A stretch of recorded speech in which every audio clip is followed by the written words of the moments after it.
Hey, welcome to the Climbing Lifer podcast. And this podcast is really about longevity in climbing. I always like to say it's for climbers who have made 40 trips around the sun, want to make a lot more, but want them to be filled with climbing too. And I'm your host, Don McGrath, and thank you so much for joining. And I'm so super excited about this episode. I've got on the line joining us today for the live stream and in the podcast, Matt Samet. So Matt he was an early route developer in rifle, has done mountaineering, has done bold trad stuff in El Dorado and other places. I didn't realize, but Matt's written several books, and I want to get a little bit into that. He's an editor at Climbing Magazine, just a great all-around funny kind of guy. So welcome to the podcast, Matt. Thank you, Don. Thanks for having me. You betcha. And I really didn't know you had written so many books until I went on Amazon or Goodreads and started seeing all that you write. But well, no one buys them, so it's easy to miss them. Well, because when you're an author, that's kind of it, right? That's kind of how it goes, right? Yeah. But again, nonetheless, we keep writing them. That's the insanity as well. But one of the things that you write that I really have really gotten a kick out over the year is Crusty Corner, which is a column in Climbing Magazine, I believe. And it's really funny, but it can also be controversial. So I'd love to know, what was the genesis of Crusty Corner? So I've worked at climbing I started working at climbing in 1990s. I started writing for climbing in 1996. And in 1997, I started writing a column for them regularly called The Sporting Life. And then since then, I've kind of come and gone from climbing, I think 3 different times. So this is my 3rd time back as a desk editor, basically a full-time employee. And I started back doing that about 3 years ago. And when I started, I was like, I hadn't written a column in some years. And I just sort of felt like, I don't know, something to do. We're always looking to seed our website with content. So the Crusty Corner is just on climbing.com only. And actually now it's behind a paywall. You have to join the Summit membership to get it. But I just thought, I don't know, I'll try my hand at writing a column again. So that was starting in spring 2017. Not that I feel like I have anything great to say or that I should have anything great to say, but I like to write. So it provides an outlet for me. So where did the name of the column come from, Crusty Corner? So my previous column was The Sporting Life. And then I had a column for Rock and Ice called Tales of Sickness, like not illness, but like sick, bro. And this one, I don't remember. The first one I wrote, I think, was when my health was kind of bad. And it was something about doing this route despite my bad health. It was actually pretty somber column. I don't think many people read it. It had this dark photo. But I was like, at this point, when I wrote it, I think I was 45, and I was like, I think I've been doing this long enough to have earned the title of being a cruster, like an old cruster. And I was like, let's just call it Crusty Corner. I just threw it out there, and our digital editor Kevin's like, yeah, sounds good. So, maybe if I was 25 and writing Crusty Corner, people would be like, this guy's so young. He's got his whole life ahead of him. Why is he so, crusty? But you might be saying take a shower if you were 20, or yeah, just one of those scrapers, bathe or something. But yeah, exactly. Get to scrape the barnacles off. So I don't know. It just seemed appropriate, I guess, for my age and where I'm at in my climbing career. I've been climbing now, pretty much nonstop since I was 15, and I'm now 48. So that's 33 years of climbing. So it just seemed apropos. There was one of those articles I just refreshed my mind with last night as I was preparing for today, and it was like 10 super Gumby things and how to stop them or something, right? It was really funny, like putting the rope over your shoulder and so all kinds of gear at the gym, and it was just really, really funny. Mm-hmm. But it got a lot of comments, and not all good comments, so I think you put yourself out there as a writer. Mm-hmm. Some people are going to like it. Some people aren't. But that's the way and so what's been your experience with that? That must've been kind of interesting for you. Yeah. Oh, it's interesting you picked up on that one. Yeah. I think it was something like the 10 signs you're a perma Gumby. Yeah. Some people laughed. I think people who, like us, have been climbing a long time and have seen this kind of demographic shift could relate to it. But people who are probably newer to the sport or just sort of felt personally attacked. You know, the idea was to sort of make fun of these people in the gym that don't really, I mean, we've all been Gumbies, right? Yeah. But there's this like learning curve and an apprenticeship. And if you're not willing to serve those, you can kind of stay stuck in these ridiculous habits. So I think I was just sort of calling out some of that I've seen at the gym, you know, and not in the nicest way. So people were pretty upset that, you know, like how people put the rope over their shoulder to climb to the first bolt. I was like, oh, you should put it around your neck and hang yourself. And people are like, no suicide jokes. That's not cool. And it's like, well, I mean, if you can't joke about anything, you shouldn't. I mean, if you can't joke about everything, the way I look at it is you can't joke about anything, right? I mean, with humor, or at least trying to create humor, it has to be, at a certain point, it has to be transgressive. Whether or not other people laugh or not, you know, you can't control. But if you're not willing to take risks, you're not going to even get one laugh. So I guess that's how I look at it. I mean, yeah, it sucks, right? Making a suicide joke probably isn't the best. I have had friends that killed themselves, but at the same time, you should look at the title. It says "Crusty Corner." But you know, it's like it's a joke. As I read those comments, that's the exact thought was good. It's like you poke your, you know, in comedy. Mm-hmm. Because I teach comedy as for when I teach people to speak. You have to incorporate comedy when you speak, right? Mm-hmm. And someone must suffer. That's a cardinal rule of comedy. Someone must suffer. Sure. And the best person to suffer is you, right? Mm-hmm. And you do that just by saying crusty corner. So to me, that kind of sets the tone that this is going to be a tongue-in-cheek. Hey, I poked my fun at myself. So I read those comments, and I certainly can understand the perspective, but you know, I certainly really enjoyed the article. So. Oh, well, thank you, Don. I appreciate that. Yeah, I think the 10th one on the list was something making fun of myself. Like, you know, you're perma-Gumby if you're like or maybe it was another one I wrote, but yeah, I always try to do that to some degree. Yeah, I mean, I think earlier in my career, I used to get upset when I get the angry letters and the angry emails, and then I just stopped caring. I mean, basically, I just don't care. I mean, it's a huge world out there. It's chaos. It's complex. Everyone has their opinions. You know, you can't go through life caring what other people think. So I just do what I do. And I think you poke at things that make us think. I saw another article was about free soloing. Mm-hmm. And you know, it was something to that free soloing sucks, but we're going to cover it anyways, right? Oh, right. And I thought it was a really good treatment and exactly point on. And you know, but you're not afraid to take those subjects on that other people are like, well, I might offend some people. They might, you know, feel this way or that. Sure. And I think that's what we need. You know, we need to be understanding that there are different opinions and perspectives, but we should be talking about them anyways, especially in the role as a writer. Yeah. I mean, if you can't, when you're writing, write how you honestly feel about something, then your writing's not going to be engaging. You know, your goal isn't to please people. It's to entertain people. It's to engage them, you know, and so whether or not they agree with you is almost immaterial. It's whether or not you pull them onto the page. I mean, that's how I look at it. Like, you know, I read stuff online that I might not agree with, but if I like the writing, I'll read the whole piece. I'm sure you probably feel the same way. Well, your form of humor, you know, appeals to me. I always get a chuckle when I see your feed. You know, we're in the similar age, although I was kidding the other day, like you haven't joined the 50 club. So, mm-hmm. You know, you're still got some things ahead, but now I want to talk a little bit about, your climbing. Mm-hmm. So, you know, you started climbing in New Mexico, I think it was Albuquerque, and then you moved to Boulder. And I think you were pretty influential in the early days of rifle. So I'd like to hear a little bit more about that. What was that like?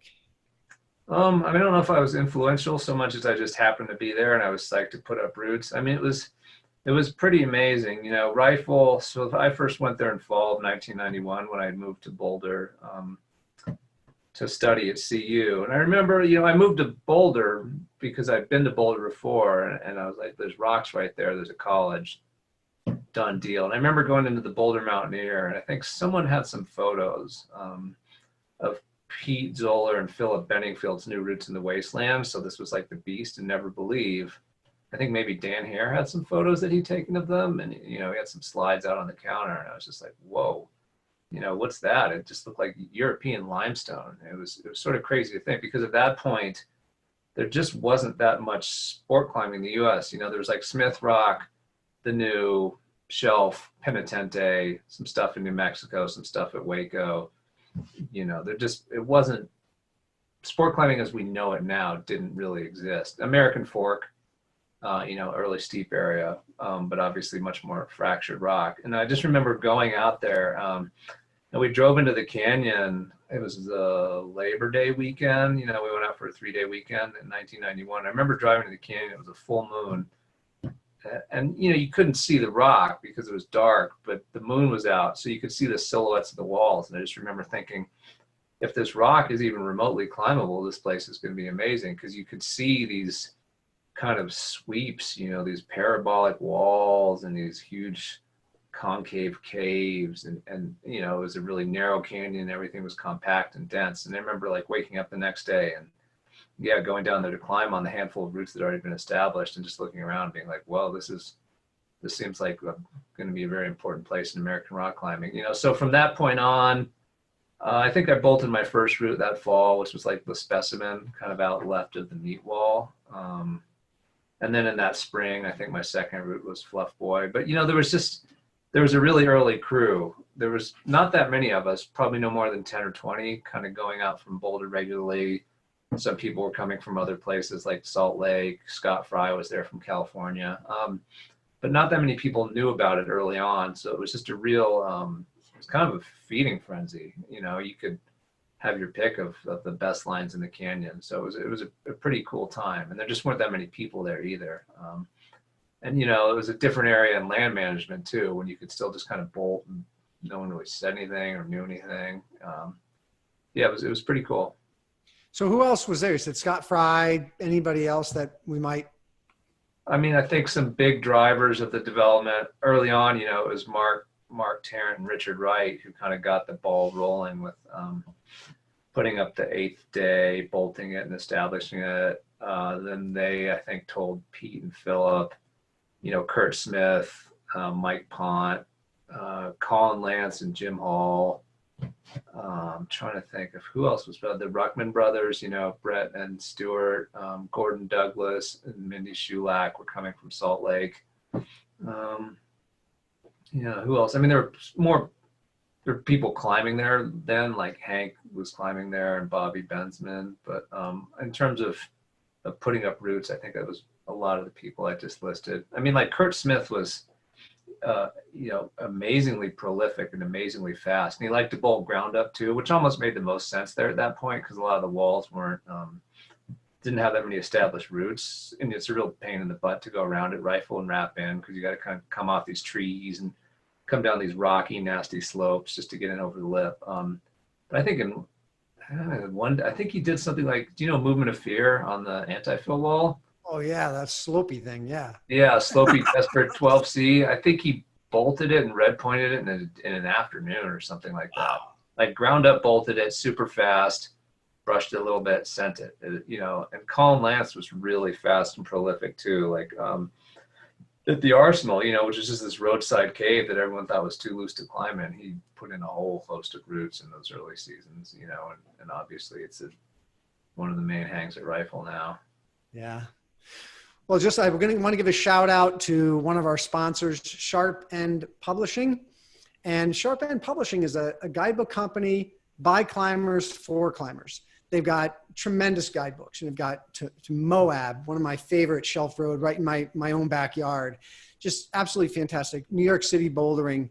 So if you've got a trip planned, go to sharpendbooks.com and look to see what they have for guidebooks. They do a fantastic job of carrying only the best guidebooks with climbers in mind.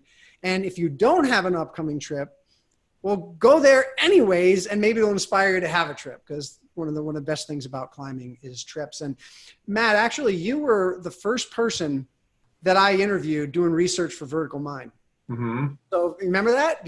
I was just looking back at our interview. I do. Was it 10 years ago? It was more now, wasn't it? Yeah, I think it was 2012. I think we did our. Oh, okay, so it's like around then. I think we did our interview, and yeah. And you said yes. I floated something out there, and I don't know, it was Mountain Project or something, and Mm-hmm. you said yeah, and so thank you. Either were very kind or were really a bad judgment. You had really bad judgment, one of the two, I'm not sure. A little of both. A little bit of both, but I thank you because that research really helped Jeff and I, to be inspired to come out with Vertical Mind. Sharp End Publishing actually produces Vertical Mind. So I'm very, very indebted to Fred and Heidi Knapp, who run Sharp End Publishing very selflessly. So is there a route, back to climbing. So is there a particular route in rifle that kind of typifies or has a special meaning for you? I'd love to hear a story. I mean, I think the one I'm most proud of is maybe Fluff Boy down kind of across the road from the Wicked Cave, just because I think it was the first sort of properly steep classic route I'd bolted. I'd been putting up routes in New Mexico and some stuff, some of that other stuff at Rifle. But I just remember, like, it was a real learning experience for me because it goes out this cave, so there's no way to wrap bolt it. So I sort of like got some bolting tips on going ground up from Jim Surratt, who was really experienced. Yeah, Jim Surratt was another early, Chris Hill, Jim Surratt, were other early developers at Rifle. But I got some tips on ground up bolting, and I remember I think I drilled it in a day, blade by my friend Ryan Sappenfield, and it was like a snowstorm, and it was too cold a day to climb, so I bolted it. I remember in one push, and he was stuck on belay for something like 3 hours while I did it. Basically I was just drilling a bolt ladder, but there's like some gear here and there on that thing, and I probably used some hooks and stuff like that. But yeah, I just remember I bolted it, probably cleaned it another day, came back and started climbing on it. And it was just sort of one of the first like properly steep, I think, like sort of exclusively cave style routes at Rifle, and really just sort of embodies that Rifle style with big blocky pinches and stuff like that. So, and it's remained an enduring classic, people still appreciate it. So I feel pretty proud of that climb. I wish I could say it was an enduring classic that I've been able to do, but that's not the case. But Rifle has made a big difference in my climbing. So no matter how you feel about Rifle, I think it can do nothing but make you a better climber. Yeah, it'll make you strong, right? And the community, it's one of those things. I've met a lot of people who are like, yeah, I went to Rifle, I didn't like it, it was hard, and I never went back. And for me, it's an acquired taste. It's kind of like a whiskey that you may have to sip it a little bit. For me, it took me a few weeks before I was really having fun. And sure. I think that's kind of the nature of that style of climbing. Yeah, I mean, the routes just aren't that obvious, and they're quite powerful and thuggy. So you have to sort of apprentice yourself to that rock for sure.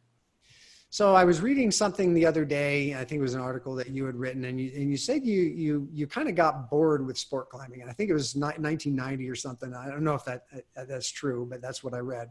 You said I kind of got bored with it, and you moved on to start doing stuff in Eldo and doing some bowl ascents. Tell us a little bit about that period and who you climbed with, and maybe who were some of your mentors. I think that probably would have been the late 90s or something. I think at that point I'd been at Rifle, kind of exclusively. I mean, I'd climbed other places, but like that's where I'd put a lot of my energy. Yeah, and I think I'd gotten a little burned out. I sort of hit the wall with where my abilities, would let me realize ascents. There's sort of a stagnation, I think, with new route development. There might have been a moratorium at that point, or the Rifle Climbers Coalition hadn't quite formed. Yeah, so there just wasn't much left to do. I think I had like a handful of things that I could have done, but they were either going to be campaigns or they were just too hard, or I just wasn't that interested. So I got more into climbing kind of in Eldo and in the Flatirons. And at that point, there was a bolting moratorium in the Flatirons that had been in place since 1989. You couldn't even update hardware, and you certainly couldn't put up new routes. So it's just sort of inspired by watching that movie Hard Grit. I think a lot of people were. It was a pretty seminal movie at that point, showing like what could be done with difficult climbing if you rehearsed it and rehearsed the gear and were maybe willing to fall, but always in the back of your mind was the goal that you're not really going to fall. So I think during that period, we did a handful of ascents in the Flatirons, mostly on Seal Rock. It was me and my friend Steve Dekoff. He was a sort of dyed-in-the-wool trad. And was sort of opposed to sport climbing just on principle. I think he was just sort of like a stubborn old trad dude. I mean, we all know people like that, right? Crusty. He was crusty, and he was crusty. I think he would have been the first to admit it. So I climbed a lot in Eldo with Steve, Michael Gilbert, Annie Whitehouse, kind of just just repeating, like, you know, all those routes from the 70s and 80s that are still very bold to this day. I mean, quite hard. I mean, 511 RX in Eldo is like a pretty serious, a very serious undertaking. Like, you know, the gear's inobvious, there's loose holds, there's lichen everywhere, the line's not obvious. You know, it's like you don't get on them if you're going to be at your physical limit. So I think did some of that, and also on Seal Rock, the south face, which is now a sport climbing area, which is what it should be. But at that point, because you couldn't bolt, we're like, oh, what if we applied these head pointing tactics to these climbs? So 3 routes went in there in that style. One was ground up, like a 511, then a 513 head point, and then a 512 head point. Is there one route that kind of brings that period to light on you, or that reflects that period? Any one route stand out? I mean, I think it's probably the route Primate, which is like a 13A or B or something, kind of in the middle of the wall. I mean, at that point, right? I mean, if you go up to Seal Rock today, there's like bolts and chain draws and chalk everywhere, and it's indistinguishable from any other sport area. I mean, it's a special wall, but you go up there and you're like, cool, I can try these routes and fall and push myself, you know. But at that point, there were no bolts on the wall. There was only an old set of anchors that Colin Lance had drilled with Chip Ruckaber and Chris Bay right before the moratorium, that's on top of what Thunder Muscle is now. You know, so you have to like solo around, rig these weird giant anchors with long static ropes coming over the lip, just a top rope, try to find directionals on the wall because it's really overhanging. You know, so Primate was like a multi-day project just to rig it, suss it, learn it, see what the gear possibilities were. And I think that really exemplified the style. And I wasn't 100% sure that I was going to lead it up until the day that I led it, because I kept not being able to find satisfactory protection through the second crux. You know, basically it's 512 up to this undercling brake that you can load up with cams that are okay. I mean, they're probably fine. And then you have to punch it like 15, 18 feet off of that to this knee bar. And then above the knee bar, there's like an exit crux. Now it has a bolt there. And with the bolt, you're just like, oh, if I pump out, I fall. But there were no bolts on this route, and I just couldn't find any gear to protect that upper section above the knee bar. And you get this undercling and this crystal, and you got to go to this crimp. And the crystal is still there years later, but, you know, it's one of those embedded cobbles that you're like, this could pull out of the matrix. You know, you just don't know. It's obviously stood the test of time. So it's just one of those things where I was like, well, if I can't find any gear that I feel like I could at least like lower on if I get gripped up there, I'm just not going to do it, because at that point you're just free soloing 513. But Steve, I think, suggested, what if we try some big bros? So I reached out to Malcolm Daly, who's then, you know, the owner of Trango, and I was like, do you have any big bro seconds? And he was very gracious and he sent me some. So I took the green big bro. I'm not sure what size it is. I actually don't have the piece anymore. I loaned it to Matt Siegel to repeat the route, and he still has it. But I took it up there, and I was able to like cam it against this jug that you're resting on, and this little lip that sticks out, you know, like that much, like 3-4 inches, just like a little, basically like the eaves of a rain gutter or something like that, with not much to it. And I kept playing with it on top rope, and I finally got it to stick in there. And then we filled a haul bag with rocks and threw it off onto that piece, like using a second rope. And a couple times it walked out. I don't know if it ever failed, but a couple times it, you know, kind of walked out of the horizontal crack. And then I finally got it situated such that it didn't budge when we dropped the haul bag a couple times. I was like, well, okay, I think that's good enough. And so I think ultra scientific method for climbers, just, you know, fill the bag with rocks. Throw it up. Yeah, exactly. Yeah. I mean, you know, who knows how many pounds of rocks were in there, if it was lighter than me or heavier. I have no idea, you know, probably lighter, because who wants to haul up, you know, over 150 pounds of rocks. But it held. And then I think I pulled the rope basically and let it that day. You know, I let it pink point style, but because that big bro had to be pre-placed, I just left the rest of the gear in too. So, you know, I don't know. I've since been back. I repeated the route again this year. Where now it's a mix of bolts and gear, and it was nice to repeat it and to feel like pretty safe. Wow, I'm sure that was thrilling. You know, standing there making that decision or choice, I guess, that it probably was a pretty weighty moment. Yeah, yeah. I think a lot of went into it, a lot of preparation. You know, I was up there with Steve and my girlfriend at the time, Haven. There's just the three of us. I mean, it was this kind of quiet gully full of ferns, you know, different experience than it is now for sure.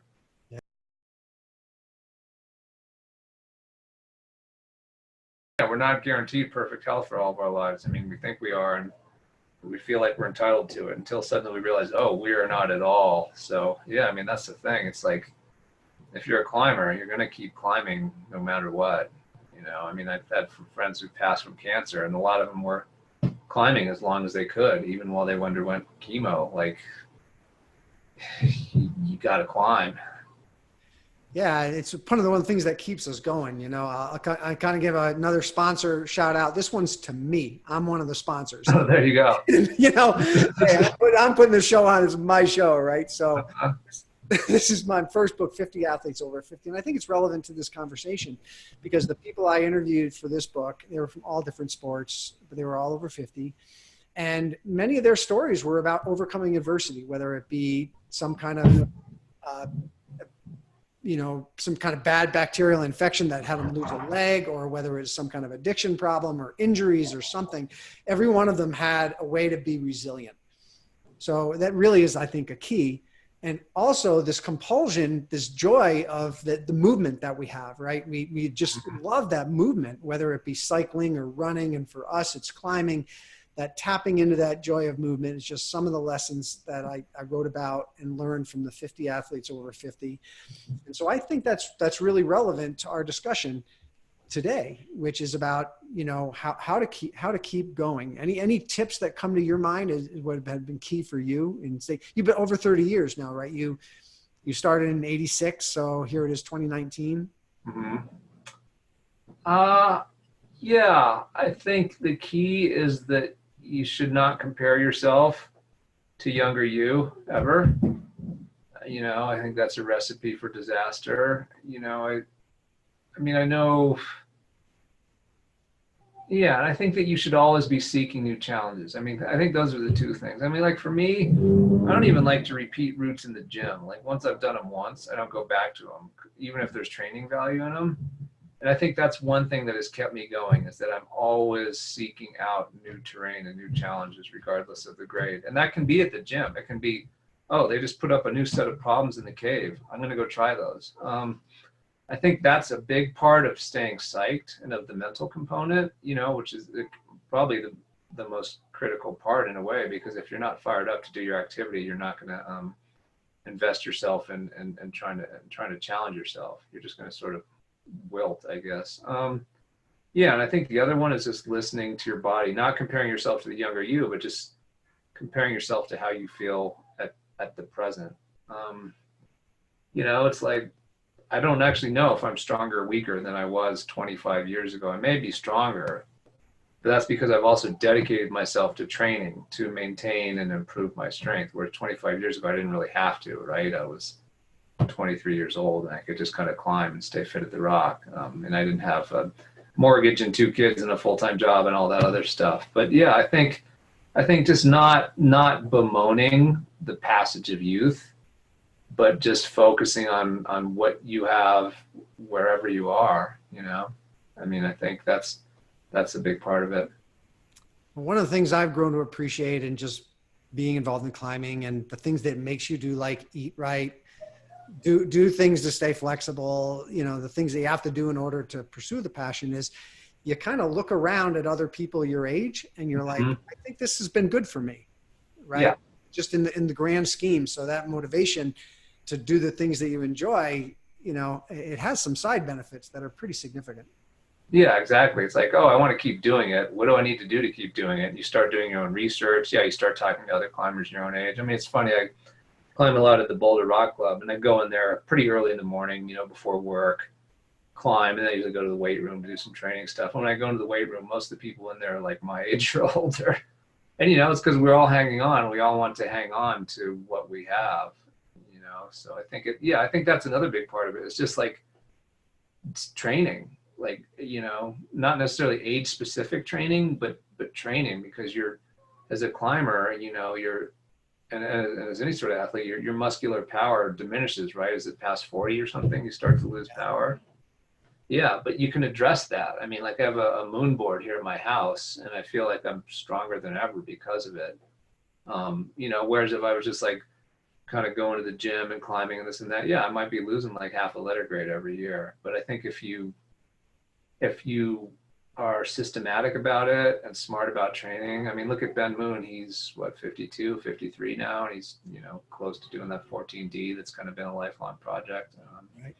You know, did a 14C like a year or two ago. I mean, still climbs like B11 on the moon board. I mean, there's obviously it can be done, right? Bill Ramsey, 59, just did a 14A. Yeah. Yeah, I mean, I think the key is just consistency and being systematic. You know, I mean, it's not like when you're in your 20s, you can be kind of, if you're in your 20s and you're kind of naturally talented climbing or strong, you can be kind of haphazard about it and still see results. But that starts to change, I think, once you hit your 40s. And yeah, I think I remember reading an article that you wrote. I think it was you were working on something in Staunton, and you said you basically never trained, but you were proud of yourself for actually training for that route.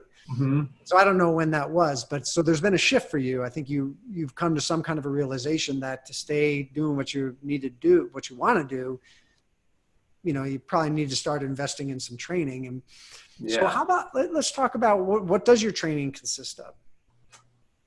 So actually that article, yeah, I did that route earlier this year, but I started training like basically for the first time in my life. I started training a year ago, and I got a training program from Nina Williams, who obviously really knows her stuff. Super talented climber, very strong, has really put her time in, you know, training for competitions and, you know, hard trad climbing and high ball bouldering. And we're all down in Cayman Brac a year ago now and climbing together. And there was this route that John Burns had bolted on the Dixon's Wall. It was an open project called In Vino Veritas, and like was done that with her and James Lucas and a few other people. So James went up first, then I went up. We kind of like sussed out the moves, couldn't do them, and then Nina pulls on and just like hikes the thing, flashes the first ascent of it. And then I tried it again a couple more times that trip and still couldn't do the move where you sit up in these terrible little holds and jump for this Waco. And I was like, Nina, what do you think I need to do? And she's like, you need more power. She's like, you can hang on forever, but you need to be able to jump and have some snaps. So she gave me a training program that I did, I guess, for 3 months last winter, that had 2 days a week of moon boarding. Campus boarding was in there, but I never did it because I really don't like campus boarding.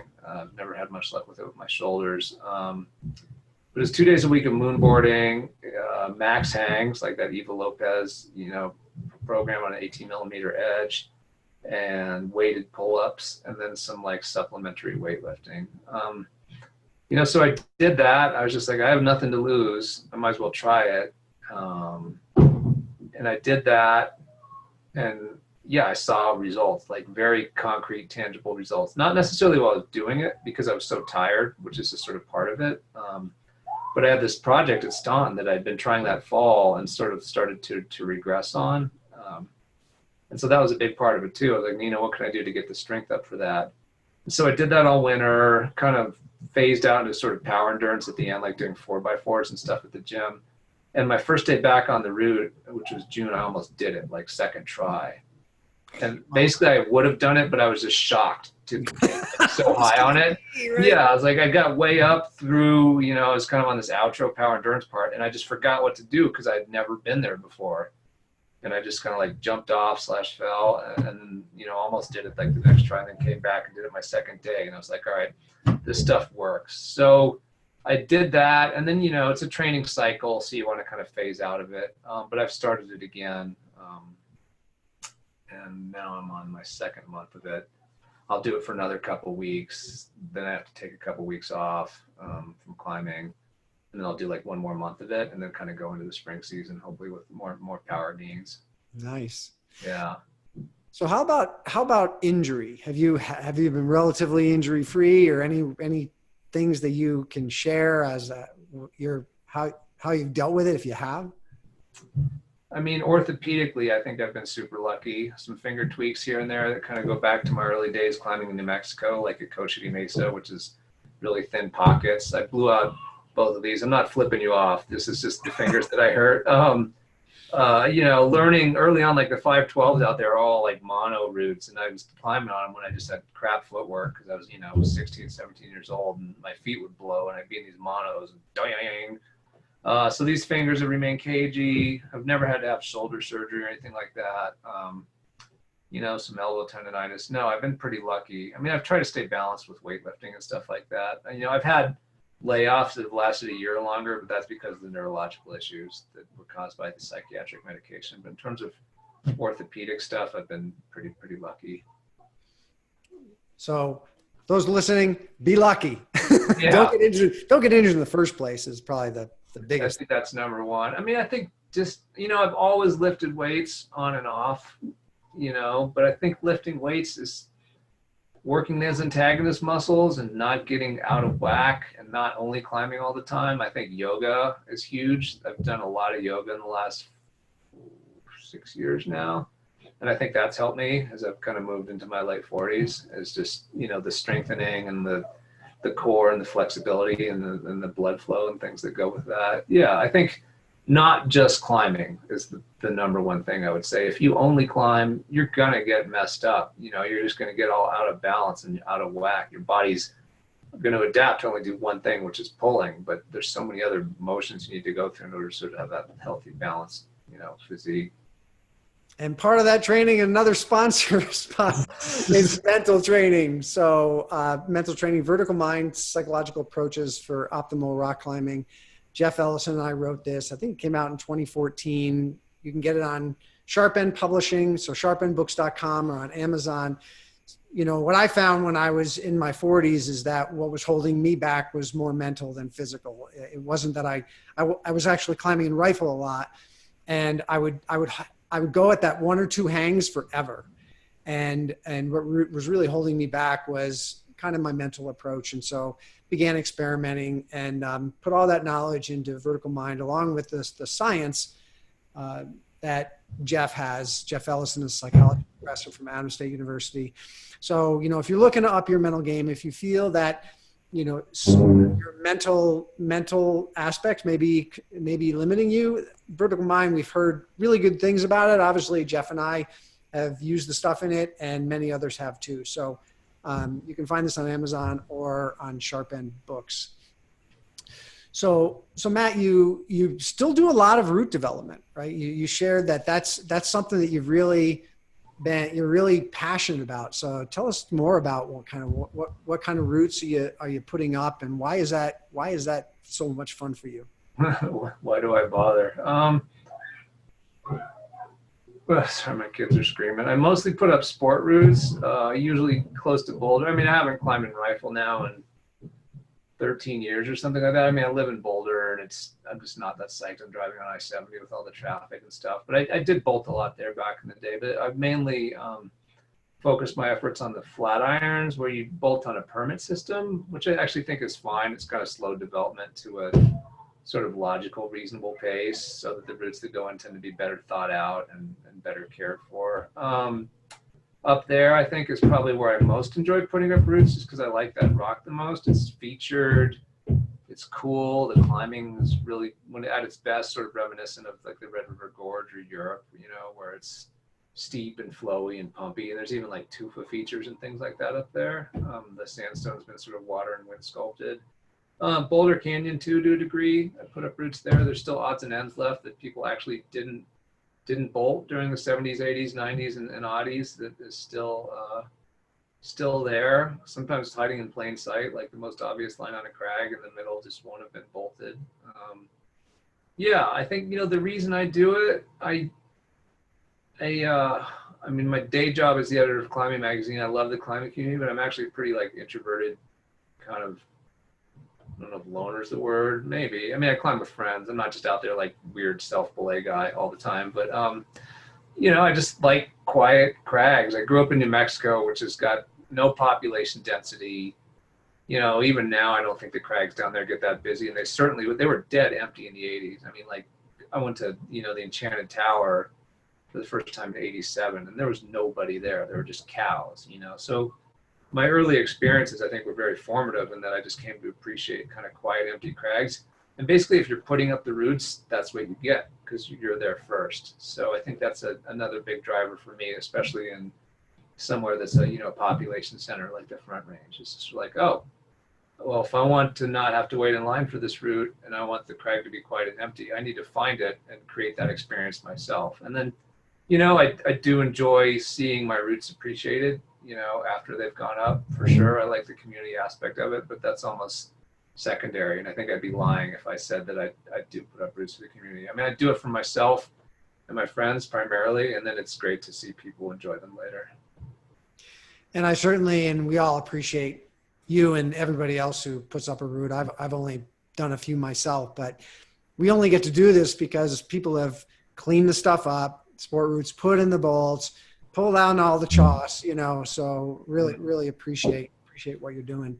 Oh yeah. No, my pleasure. It is weird, isn't it? How few climbers put up routes. I mean, I don't know. It's like some of us like doing it and then everyone else is like, oh, why would I do that? It's an interesting dichotomy. I'll just give you my perspective.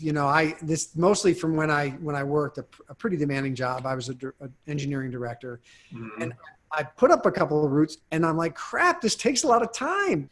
Yeah. And it's really hard. And you're, some of them were in the Adirondacks back east, and you're like breathing in lichen. You got to wear a mask, and pulling off, curtains of lichen and moss. And I was like, if I have a weekend to climb, I'm going to go climb. And I really appreciated the people who did put in the time, because it's hard. It takes a lot of time. Yeah, it doesn't have that much to do with climbing. It's got a lot more in common with like construction work or road building or something like that. It's basically like dangerous, unpaid labor. Yeah, exactly. It's fun later, when you get to, I think there's one thing that's pretty cool. Yeah, I mean, you're absolutely right. When you don't have time, it's a huge time suck and it's exhausting. But when you put in all that work and you spend like your first day climbing on something, you're like, wow, this is pretty, it's a cool, you feel, I don't know, in a way I feel more connected to routes I put up for some reason, maybe because of the time and labor. There's sort of an emotional investment there that makes you want to give your best performance. Yeah, absolutely. So what does climbing mean to you now? Oh boy, I do so much of it. I've never actually considered what it means other than it's the thing that I have to do.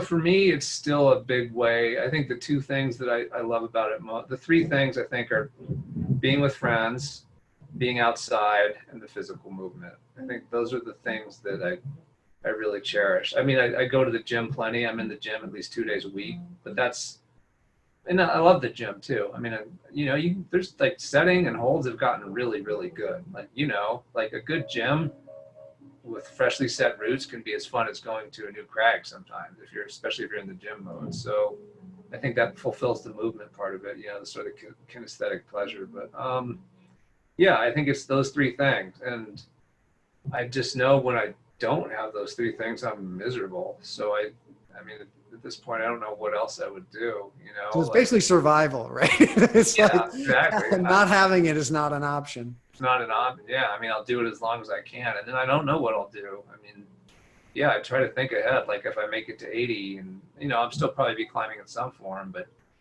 I won't be able to do it the way I do now. Like what will I do with my days? I don't know. I mean, yeah, it's everything.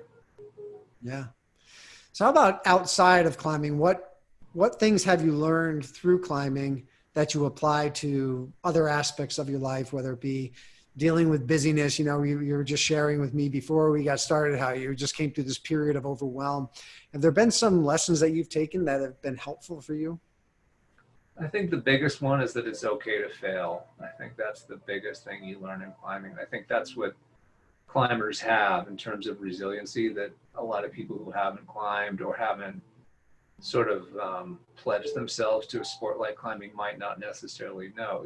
I mean, especially in America, I think there's such a sort of warped success mentality. We need to succeed, we need to make money, we need to have a house and a car, our team needs to win. I mean, there's no winning in climbing. Even if you red point a route, you haven't won climbing. You'll never win climbing. And even if you win a competition, you're just the best on that day. It's all super ephemeral and elusive. But what we do when we climb is we spend most of our time failing, really. If you're pushing yourself, you mostly fail until eventually you problem solve and succeed. So I think that's probably the big lesson, that, yeah, it's okay to fail at stuff in life, as long as you're trying, you're still learning.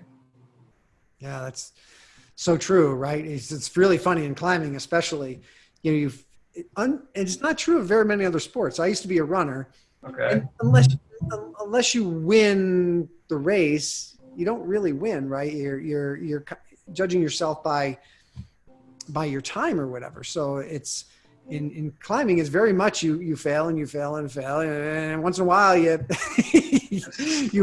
win or succeed. And yeah, Right. I mean, after a while, it's like just part of the process, right? It's it's not even failure anymore. It's just, hey, that's another learning. burn, that's another lesson. Yeah, exactly. Yeah, I think that's pretty cool, because every route that you do, you learn something new. I mean, if you onset a route that's easier for you, you probably don't learn that much. If you onset a route that's difficult for you, you'll learn a lot about what your body can do that your mind's telling you it can't do. And if you red point a route that takes you days or weeks or months, you learn a ton. You really learn about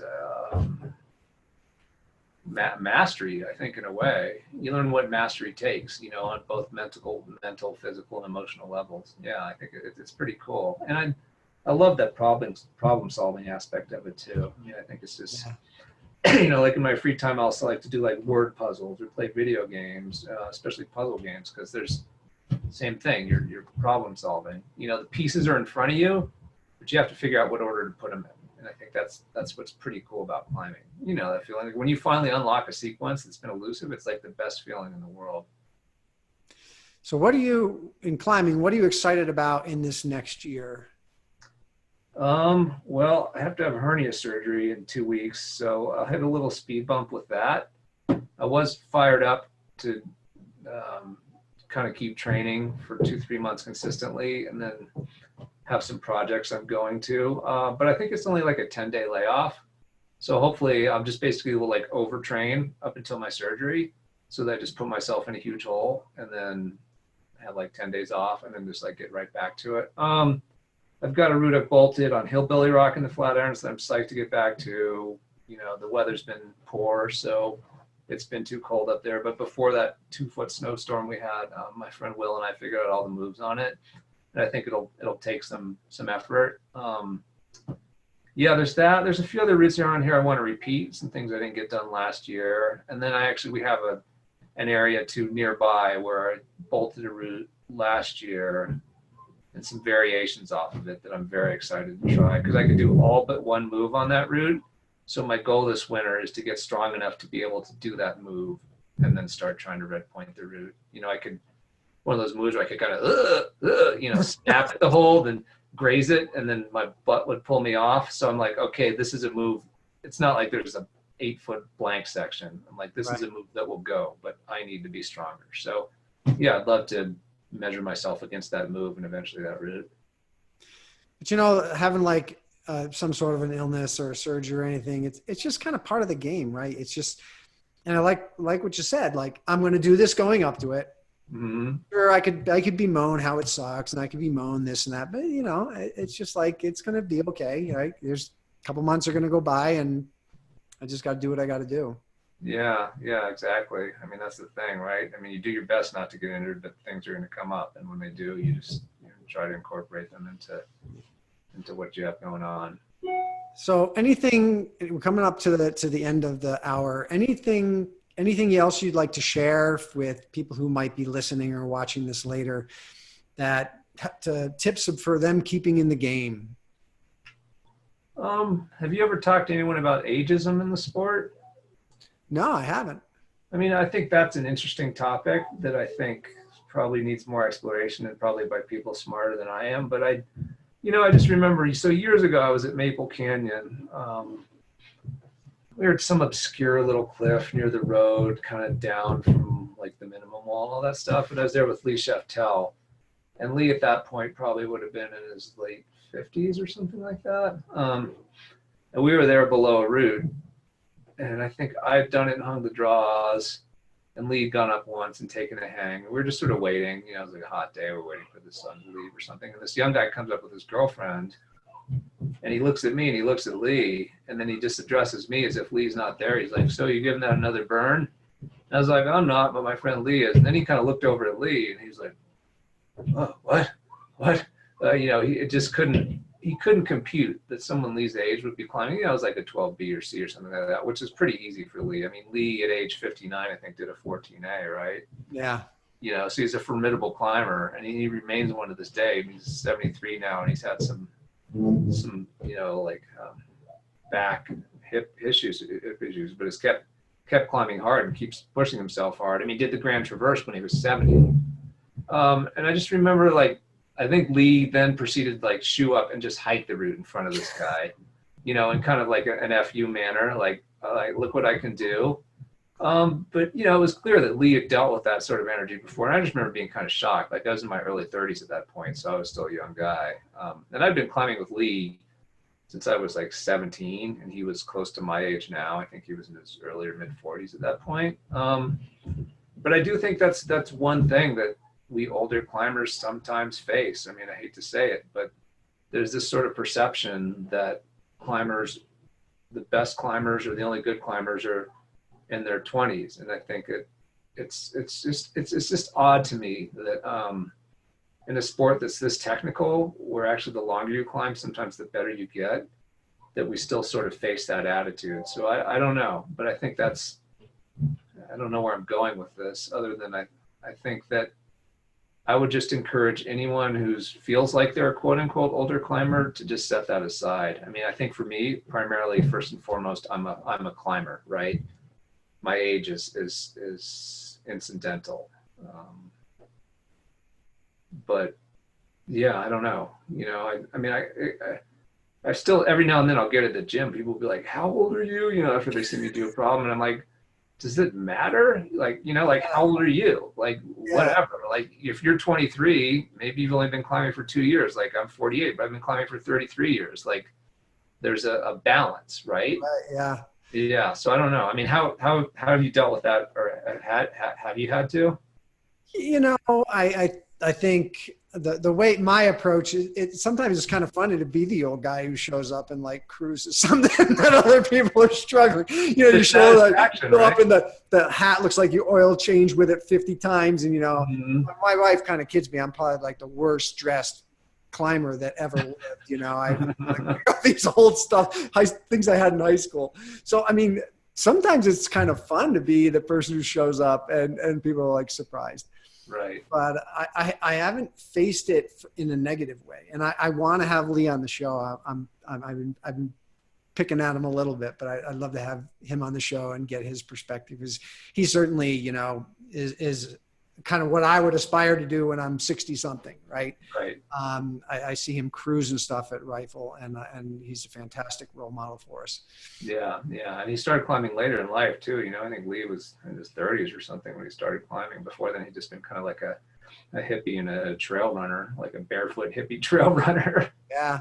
Well, I just think the best thing to do is just show up, you know, try to ignore everybody, because nobody really cares, right?